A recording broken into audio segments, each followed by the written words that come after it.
చూసిరా ఫైనల్ వచ్చేసిన చాయ్ కబుర్లు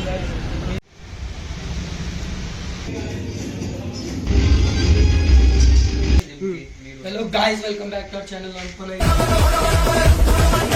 వచ్చేసి మన సెకండ్ బ్లాగ్. సో మేము ఇప్పుడైతే జిమ్కి పోతున్నాం. జిమ్కి వెళ్ళి మీకు క్లిప్స్ చూపిస్తాను. రైట్ గాయ్స్,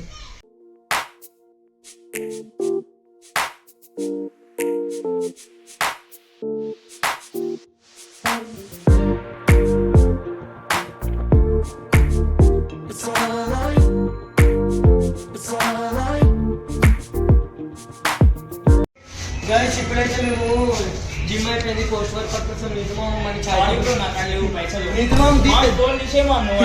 పెద్దగా ఉండే బ్రో మాది ఇక మా నిజమం తినగా పెద్దగుండే అంటే నిజమం నా దగ్గర లేవు బ్రో పైసలు. సరే సరే ఆదు గాయ్స్, ఇప్పుడు పోయి చూపిస్తాం మేము ఎట్లా పోతాము.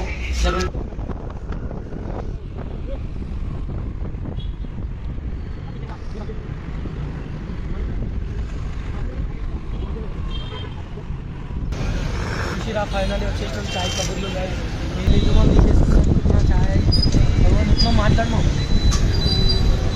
జాన్ తీసుకుంటారు ఎప్పుడు మన నిజమం అన్న ఎట్లా రాస్తుంది. సరే ఇంటికాడికి పోయి కంటిన్యూ చేస్తాం.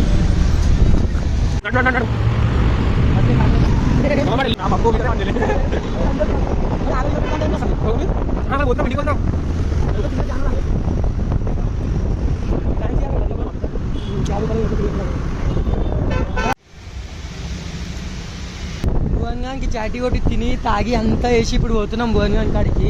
మీకు భువన్గాన్ రియాక్షన్ చూపిస్తా గాయస్. ఒకసారి నడవరి పోదాం గాయస్. ఇవన్ గాయస్ భువన్ కలర్లో కనబడతలేదు గాయస్. కలర్ నల్లగా కనబడతలేదు చూడు. చిన్న గాయస్కి ఒక హలో చెప్పరా. Hello guys. అంతే గైస్ మా డాన్ది పెద్దగా ఉండే ఉత్తి చాయ్ తాపియమంటే గిక్ పఫ్ తినిపించేసి అనుక రాదు. సరే గైస్ గైస్ నీతు మా భువన్ గారికి చాటి కొట్టేసి మా ఇద్దరికి తినిపించాడు. భువన్ గారు ఏమంటాడో చూడు ఒకసారి. వస్తుండవు వచ్చింది తినేటప్పుడు గుర్తురాను కదరా ఎందుకు వచ్చిర్రు. నేను మల్బరీ అంతా మంచి గైస్ భువన్ గారు మళ్ళీ దోశ అయిపోయాడు అనుకోరు గైస్. ఇప్పుడు వీడివి మాకు తినిపిస్తాడు, నాకు సాయి మామకి నీతు పైసలు లేవు బ్రో మా కాడ. బ్రో ఇగో బ్రో చూడురి ఖాళీ మీరు. మా బ్రో చాలా మంచివాడు, బండి బి తీసిండు చూడురి. గ్లామర్ ఇది మా రైట్ గైస్. పోరా లైక్ కొట్టండి, సబ్స్క్రైబ్ కొట్టండి, బెల్ ఐకాన్ ఉంటాయి కదా నొక్కండి. ఇట్లు ఊగుతుంది బెల్.